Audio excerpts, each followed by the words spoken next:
Welcome to the Valuability Podcast, episode 27, 3 Generations of Financial Services, part 2. The Valuability Podcast is for financial professionals, business owners, and anyone interested in financial planning, business, leadership, and personal development.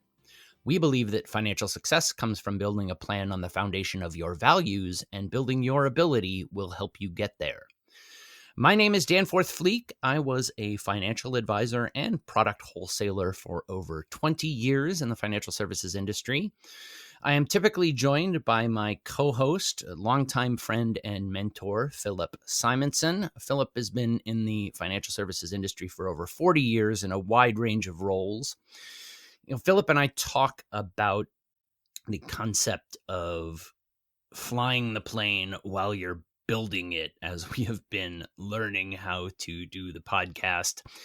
And one of the things that we've stumbled upon is that when we have guests on, typically our conversations go longer than we can have in just one episode. And so we've kind of stumbled into this format where now we are going to have the first half of these conversations with our guests in a full normal episode. And then I will fly solo in the second half and just do a brief introduction for the second half of each conversation. So this week, we are going to have the second half of our conversation with Brett Fulmer, a financial services professional based in Southern California. Brett focuses on personal insurance, property casualty, life and health insurance for individuals, commercial insurance, also property casualty, group benefits, and then business life insurance, such as business continuation plans. But then he also focuses in a couple of very unique areas. First of those is insurance help for startups. With so many startups out there, I think that's a really interesting area to have expertise. And then he has also done consulting for a number of fintech and insurtech startups. So if you are a startup that needs insurance help, or if you're an insurtech or fintech startup looking for someone with some expertise to help you out, definitely reach out to Brett. You can find him on LinkedIn. Just search for Brett Fulmer, and that's spelled F as in Frank, ULMER. He's also on Twitter. His Twitter handle is @broker_Brett. And then he also has a website, brokerbrett.com. You can find the Valuability Podcast on Apple Podcasts, Spotify, Stitcher, and TuneIn. Wherever you find your podcasts, we should be there. We also have a YouTube channel. Search value-ability.com on YouTube, and we put all of our episodes up there.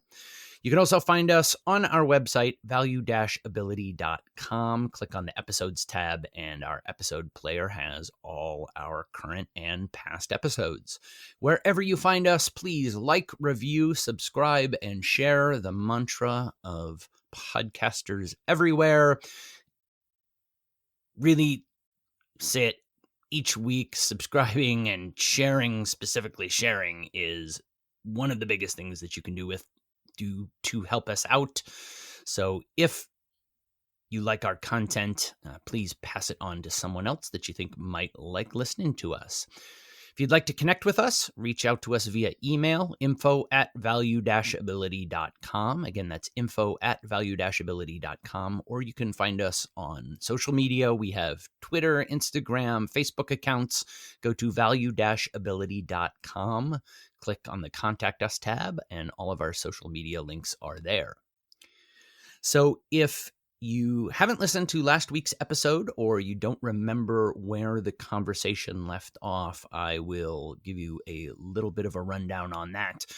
Brett had just commented about thinking of the management pyramid as being inverted with the leader at the bottom. And Philip and I talk quite a bit about the concept of the servant leader, but I thought that was a really great analogy and had commented on that. And now Philip is going to continue on in that thought process and elaborate a little bit. So let's jump into the second half of our conversation with Brett Fulmer.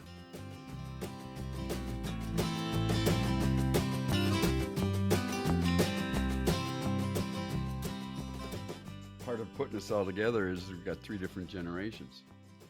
So I'm going to piggyback off you again, Brett and Dan. You made the insight and correlation.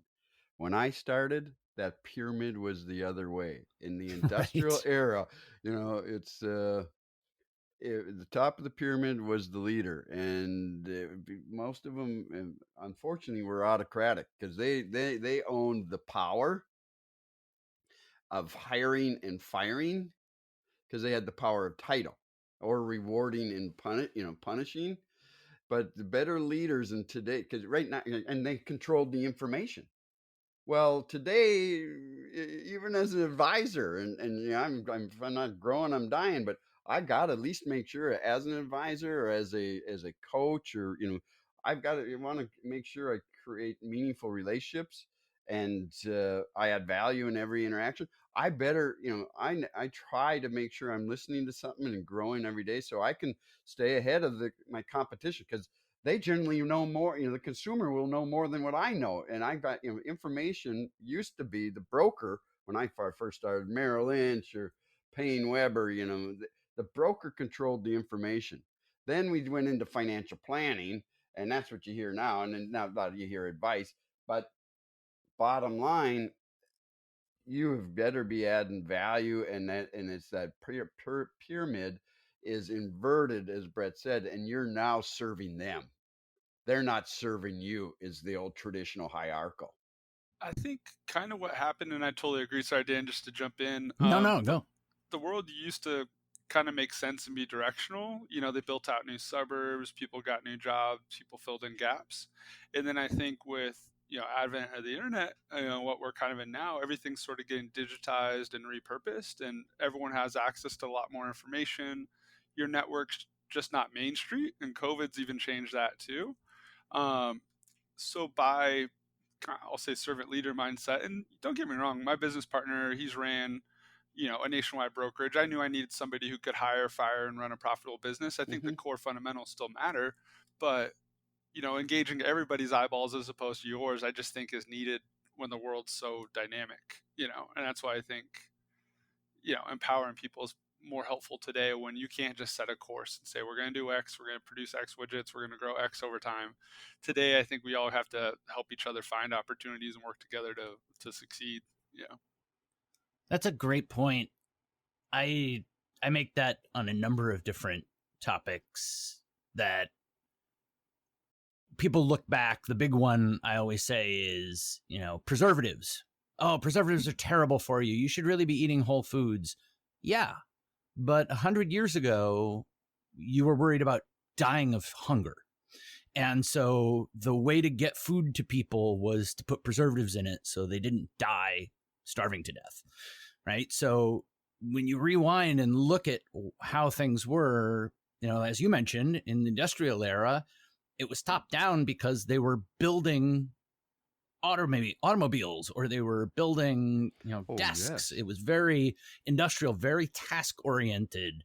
Mm-hmm. And going back to we can't go through an episode without mentioning one of our previous episodes, the 5 levels of mastery, right? It's about doing the task at that point. And so people sometimes look back and say, oh, that thing in history is bad. It wasn't bad. It was what it needed to be at the time. Are there better ways to do it? Yes, there are better ways to do it. And I think that the servant leadership is better, but it's also a different time. And as you mentioned too, with the digitizing, the flattening of the earth essentially is making all of that more accessible. That also kind of keyed me on another question. What was the moment at which you had the thought, I can do this? Was there one moment where either you got a client or something happened where you thought, you know what, this is going to work out. I'm going to make this work? I think it's incremental. I don't want to say proofs of concept. We always had to make our own cash. We didn't grow up wealthy, so I'd work the office moves if I needed cash. I've had, 1 to 3 jobs since I was 17, busboy to country club. I would say my first proof was I sold 3 or 4 copiers during the Great Recession. And I realized at some point we were building our manager's books of business. We weren't meant to survive. And that was kind of an eerie feeling, as a Sure. low-level salesman. And then I was given downtown LA as a sales territory, which was kind of tricky. You couldn't go in the Yes. buildings, so I had to, figure out my ways of success there. And as I was wrapping up the moving job, my dad and I both got referred into by different parties. One was a project manager, one was the client I'd worked for before. And they're like, we have our guy, we have our guy. And it was the same, $120,000, $150,000 project. So it was kind of cool that I was at that level, and it was a great kind of last project and really interesting. I had one move go a little sideways, and then I budgeted up on the next project with that company. I said maybe 100 grand when it should have been 75. I didn't get that, and had I got that deal, I probably would have stayed in the moving and storage industry. But that year was a little wonky. I already had my insurance license. I saw my dad, not buying the company, so I went a different direction. Wow. I'll call it just incremental success. Like there's never been like a shiny moment. Sure. But I've just stayed in the game, and there's been enough traction to stay alive. And I'd worked in restaurants before. So I actually lost a job maybe 2.5 years ago. A friend had recruited me there less than 3 months. That's the reason why I got the life health license. But it kind of, burned my britches a little bit. And I was like, I'm over jobs. And I just started bartending more, and was able to earn some money on the side, kind of help, contribute to the family bills. But I didn't go independent on my own. There was never a shining moment. I always had, I always called it the 5 to 9 to get out of the 9 to 5, but I never actually took the leap on my own. I was kind of forced out, and then through consulting, through a few things, have been able to, knock on wood, not have a day job. We're, paying our bills, got benefits, all that. But yeah, I haven't had a day job paycheck in, coming up on 3 years. But I didn't really choose to go. It kind of happened to me, and nothing really went how I planned. But you've put yourself in the game. You stay aware. You iterate. You don't lose. Like in poker, you just stay at the table. And luckily things are going the right direction now. And I'm appreciating the independence and the ability to do things like this. Yep. Yeah, it's one of the things I've said about this business, that there's all different types. There's all different stories. You can do it different ways. You can cold call. You can do seminars. I've seen every single type of person be successful. You can be super analytical. You can be super amiable. Everything in between. The one thing that we all share is you didn't give up. That's essentially it. Right? Like you stayed in the game, kept going. And I think actually this business is a little bit the same for me, in that had the pandemic not come along, I probably would have started looking around for another, 9 to 5 employee type job by now. And but it's about getting over that hump, right? And like you said, I would agree. I had a little bit of a moment like that when I was a financial advisor. Like I landed one sale, and I thought, you know what, I can actually do this. But that was more of a, I'm capable of doing it, like not it's going to work out financially long term.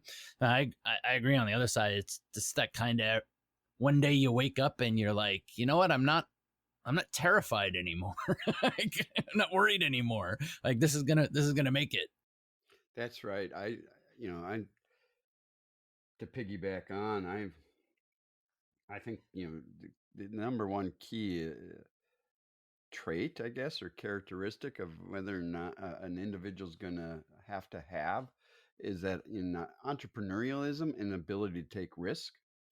And if you're willing to take risks and you're self accountable, because I don't think I know the number one indicator whether or not someone's going to be successful is self accountability.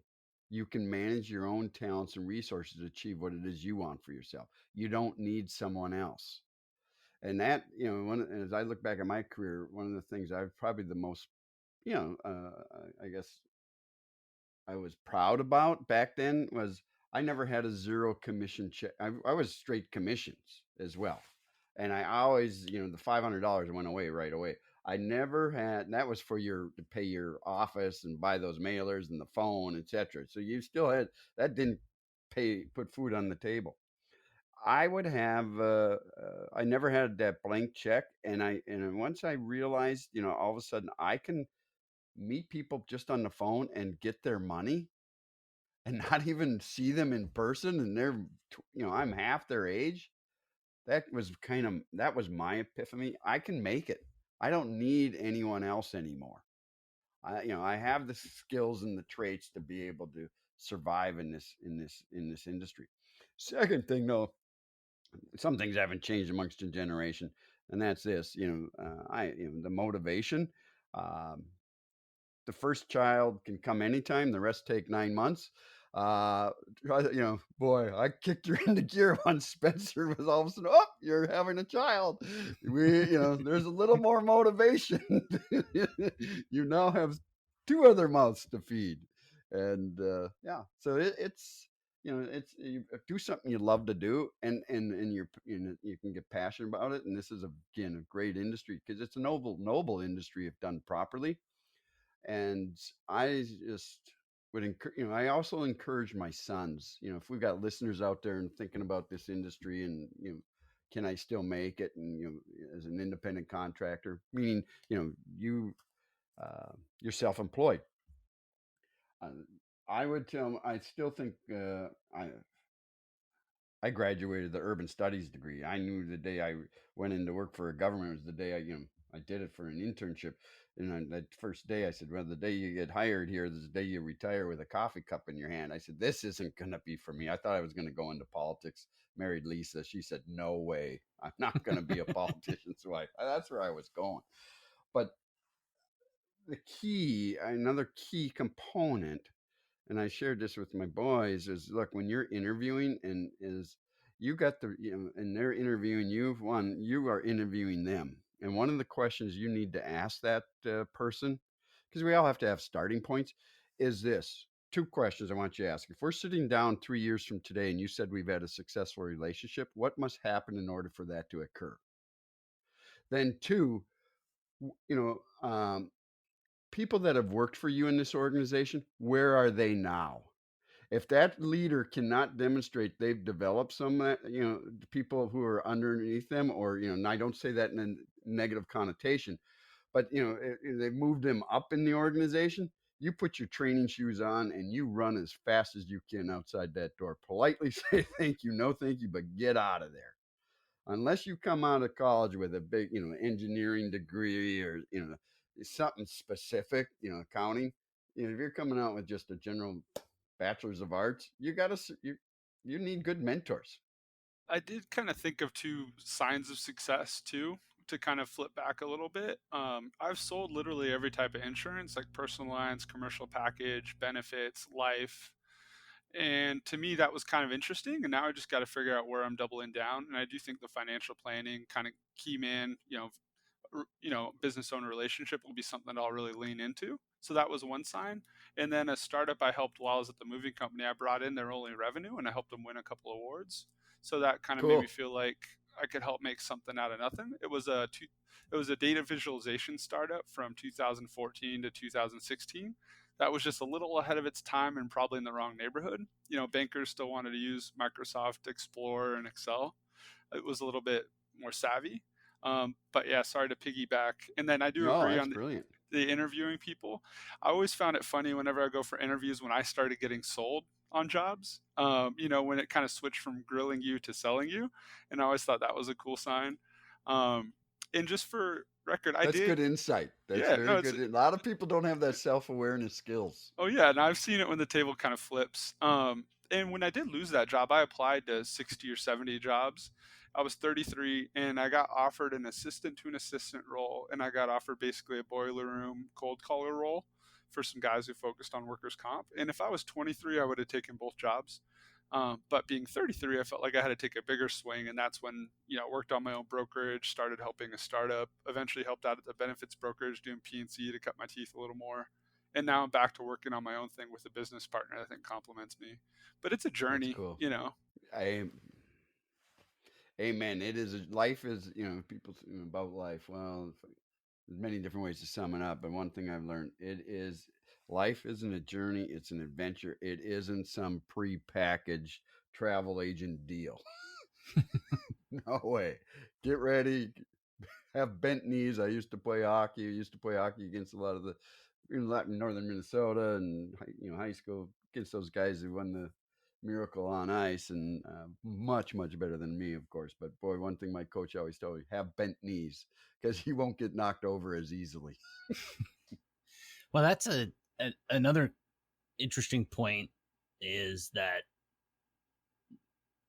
I think there are really very few people who truly are just out there on their own, completely on their own, right? Whether that's having a partner or having, in a financial planning office, you have an assistant or an associate or a junior rep, like having someone else to work with. I'm a super introvert, but I still get energy from a work standpoint from having a partner and having somebody that is there to share accountability with and to motivate and stay focused.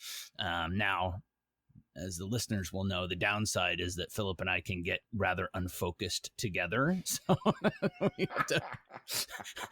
have to control those times. But you start to learn those things, right? Of how to reel each other back in a little bit and have those. So how did you end up meeting your partner, Brett? He actually was managing a nationwide marine agency, so like kind of boat insurance, 6 locations. And the father and son had a falling out. The book of business shrank, and him being the most tenured, highest paid person, they thought they could kind of run it without him. So that was about 2 years ago. He worked for kind of a micromanager for like 9 months. It wasn't a fit. And I just knew I can have a lot of energy. I can sell, I can market, I can kind of get myself into trouble. Everything's a good idea.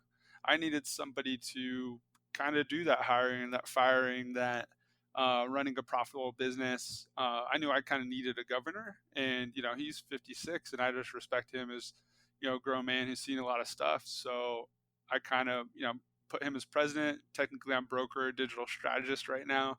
I wanted him to run that, especially because I'm touching a couple different startups too. I'm helping the one out of Canada.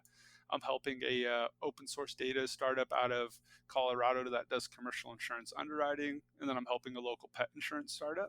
So I knew I needed to be a few places. So I thought if he was willing to, live in it and run the business, I could definitely help grow it, recruit, find partnerships for us. But I needed somebody to be an authority for the actual structured business, and I needed a little bit of flexibility to help out a few places. I always joke that I'm a C+ broker and a C+ technologist. So it's kind of nice. It syncs up really nicely for the InsurTech stuff, because then it's not just theory. I can say, this is what a client meeting's like. This is how hard it is to get the paperwork. I can come into it from an experience standpoint. No, that's a huge point as well, right? That having, again, going back to that idea of the world flattening, industries are flattening as well, right? You see technology getting into everything, but then also it all starting to kind of merge together. Of course, you've got the big daddy of them all, Amazon, gobbling everything up and trying to do everything for everyone, but you do see lots of different styles of organizations trying to do different things and connect different things, and being able to speak different languages. That's a little bit of work that I do is on the consulting side, is with IT and business owners, where you got business owners that don't understand the IT language talking to a developer who's trying to code their website, and they're 2 completely different languages. So being able to be in the middle and say, hey, understand both sides, that's really, really interesting. So how did you fall into the startup side of things and doing the consulting for startups? So I was around that data visualization startup 2014 to 16. We worked on a pickup basketball website around 2008, 2009. It's goofy, but I've always been in WordPress or Squarespace. Never learned how to fully code, but comfortable poking around, pointing websites at servers. when I first got my insurance job to catch up, I'd never had an office job. I'd never been in an office from 9 to 5. I've always been outside sales. I would go for a 2 mile jog in the morning and I listened to a podcast about insurance and insurtech. And they were just nervous. Insurtech is coming, insurtech is coming. And I'm like, this is natural progression of things. We get better tools. If it's a war, the army with the best technology wins. And I don't think it Right. replaces people. I think you do more with less, That's right. So I wasn't scared of it.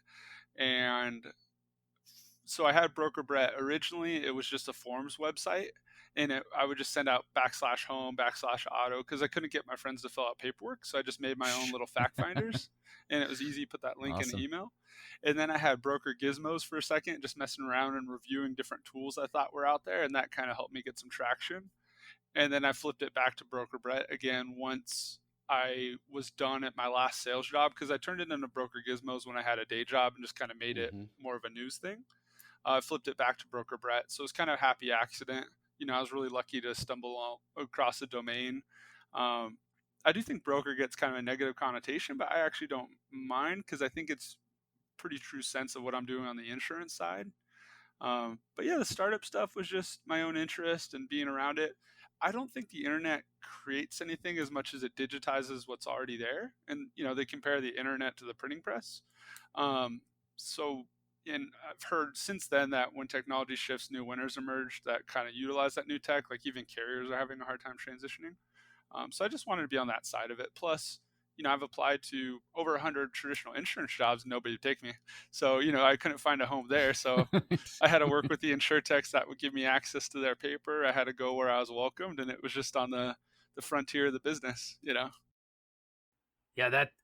you make a bunch of really interesting and awesome points there.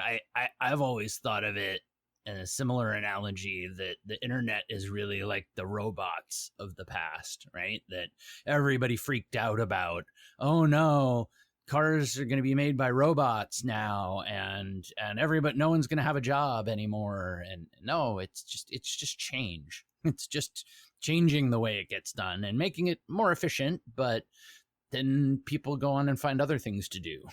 And Well, I'm going to. It's just building on that again for those listeners who thinking of coming into the independent world, or just look, they're taking control of their own career development. Change is crucial. That game has not changed, from agrarian state to the industrial to now the information science. It's always there. For you to survive and anyone to survive, you got to be willing to accept change and embrace change and that opportunity. That's again, and there's, I love that symbol, the Chinese have, the yin and yang, but the opposite. There's a crisis, there's an opportunity. You have to look for it, and you got to be willing. I look at my career. I would sum it up that probably the biggest characteristic or trait that helped me. Um, Two, self accountability and willing to accept change.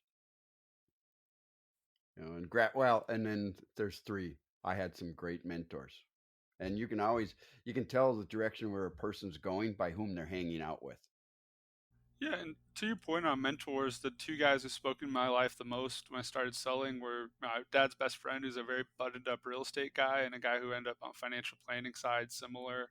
And they were all about, one job, focus, shave every day. And I definitely started, my sales career in that kind of traditional mold, and I only started getting more flexible with the startups or my presentation or how I acted as I had those reps. I do Hmm. think you have to start off with kind of a given playbook, Right. and then you get to iterate later, but the fundamentals, are the fundamentals for a reason. So, are you leading and managing reps now, Brett, too? No, that's kind of the interesting thing. I had a sales assistant when I was doing office moves, but outside of that, I've never had anybody working under me. Hmm. And it's not that I wouldn't, but that was another reason I have a business partner. He's been in charge of people throughout the country, and Right. I thought that was a nice balance. I always feel like a little bit of a energy leader, but not the best at holding people accountable. And I'm pretty go with the flow until I'm not. And I really have to work on that middle ground where you're frustrated, but it's not enough to make something of it yet. So that's a place where I need to grow, you know. So I was the same. I had found out very quickly that managing other people wasn't a skill. I thought I was going to be great at it, and I was terrible. I mean, like, you didn't do your work well. All right. Dan, time out.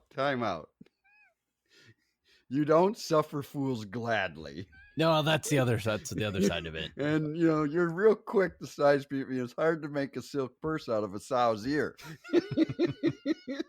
I was not interested in developing people either. No, so I was just telling me I totally struck out on all the management skills needed, and talents needed. It's so right. I mean, in leadership management, you can in this world you can either. We said this a little bit. I said this a little bit earlier, but you have a couple choices. You can manage and orchestrate your own talents and resources to achieve what it is you want for yourself out of your career, or you can manage other people's talents and resources to help them achieve what it is they want out of their career.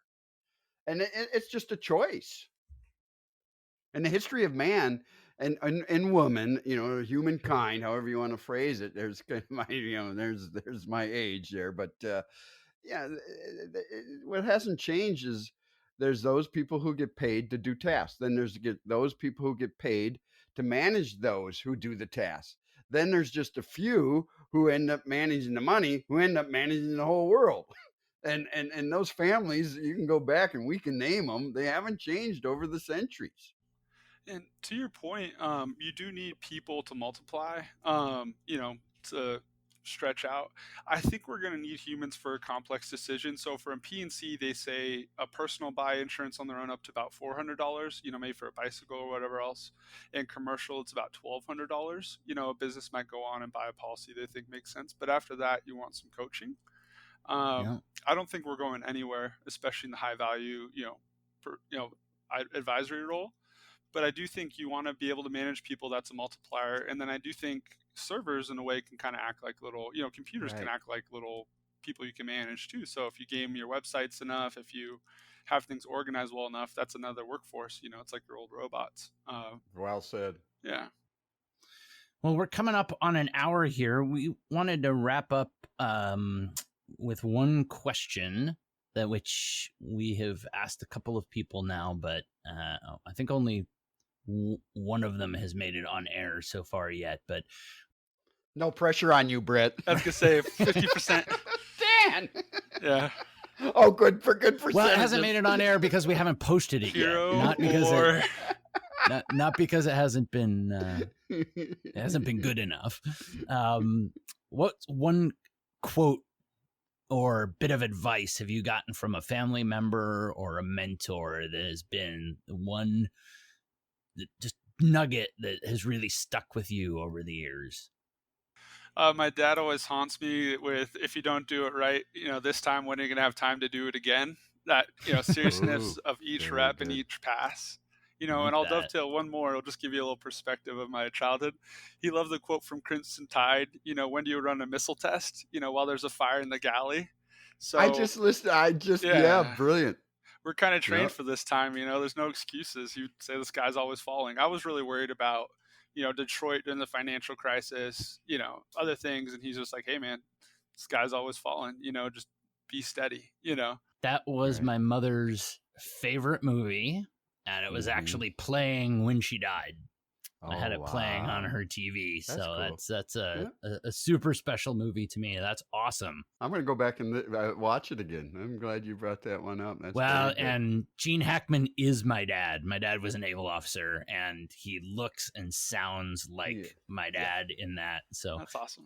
Give you a little bit of an idea of my childhood. But no, I appreciate that, Dan. Thanks for sharing too. That's heartfelt, and that's a cool way you're able to look after your mom. Oh yeah.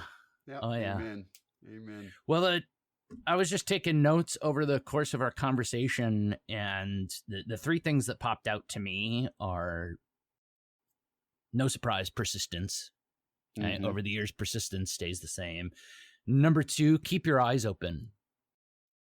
Just keep your eyes open around to the things going on around you, to what relationships you're making, what opportunities are out there. And then lastly, and this actually, we didn't intend this, but it fits really well in with our article review we're going to do for this episode, is labeling things good versus bad, right? Like you said, Brett, the deal that you misquoted, and had you gotten it, you would have stayed there. And, I sat on an airplane next to a successful actor, and he basically told me, yeah, you got to get lucky. And that I walked off the plane saying, I don't think I'm going to do that for the rest of my life. So, and at the time I was heartbroken. I was like, oh man, I was going to go be an actor, and now my dream is gone. And it just turns. Had I gone that direction, I probably wouldn't have had the ability to take care of my mom and have that relationship and that time. So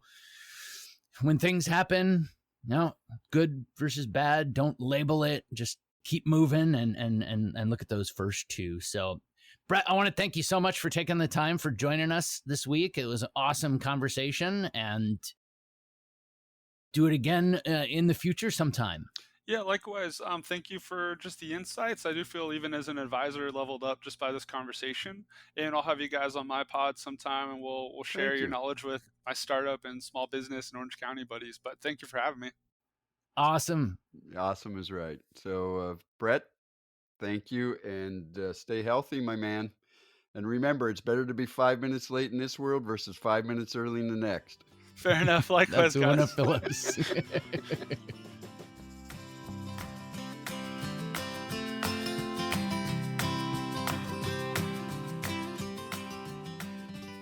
And that will wrap up our conversation with Brett Fulmer. I again want to thank him for joining us on the podcast, and also for reaching out and getting in touch with us in the first place. I mentioned in the first half of our conversation that he was the very first person that reached out to me as I was first starting to build our Twitter account. And he mentions it also during the conversation that, hey, even if you don't know someone, reach out to them, touch base, see if there's something that you can collaborate on. We're so happy that he did that, and happy to have him on for this conversation.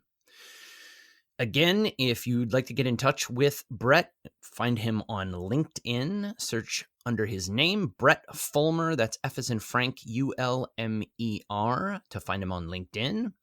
You can also find him on Twitter at broker_Brett is his username on Twitter. And then, of course, you can also find him at his website, brokerbrett.com. If you have topics that you would like us to cover in a future episode, or questions for us to answer in our question section, email us at info@value-ability.com. Again, that's info@value-ability.com. We've done a number of article reviews in a row and would love to get some questions in. So if you're a regular listener or even a first-time listener, reach out to us, send in some questions that you have that you would like us to answer on the podcast. You can also connect with us on social media. We have got Twitter, Instagram, Facebook accounts. Go to value-ability.com and click on the Contact Us tab to find all of our social media links. Again, wherever you find us, please like, review, subscribe, and share. Sharing is, of course, the best thing you can do for us, but any of those would be fantastic. Next episode, episode 28, the critical value of life insurance. We're again going to have a guest on. Mr. Rod Crandall is a friend of both Philip and myself. I've known Rod for about 10 years, and I think Philip has known him for going on 20 years now. And we're going to have a conversation about the critical value of life insurance, not only to individuals, but then in the second part, we are going to talk about the critical value of a financial advisor having a relationship with a life insurance specialist. If they're not going to specialize in life insurance themselves, it's just critical to have a trustworthy advisor that you can turn to as a financial professional in the area of life insurance. So check that out over the next 2 episodes. As always, thank you for listening. Be sure to join us next week, and always remember that financial success comes from building a plan on the foundation of your values, and building your ability will help you get there.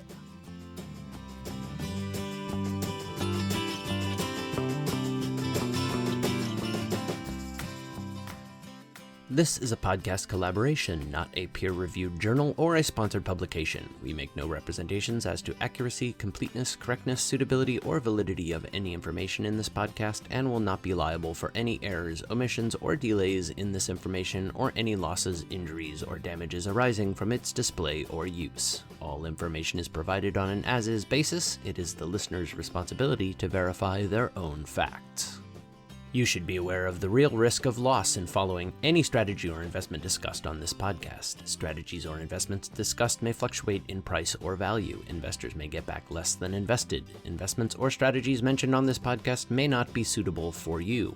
This material does not take into account your particular investment objectives, financial situation, or needs and is not intended as recommendations appropriate for you. You must make an independent decision regarding investments or strategies mentioned on this podcast. Before acting on information on this podcast, you should consider whether it is suitable for your particular circumstances and strongly consider seeking advice from your own financial or investment advisor. The views and opinions expressed on this podcast are those of the authors and do not necessarily reflect the official policy or position of any other agency, organization, employer, or company. Assumptions are not reflective of the position of any entity other than the authors, and since we are critically thinking human beings, these views are always subject to change, revision, and rethinking at any time. Please do not hold us to them in perpetuity.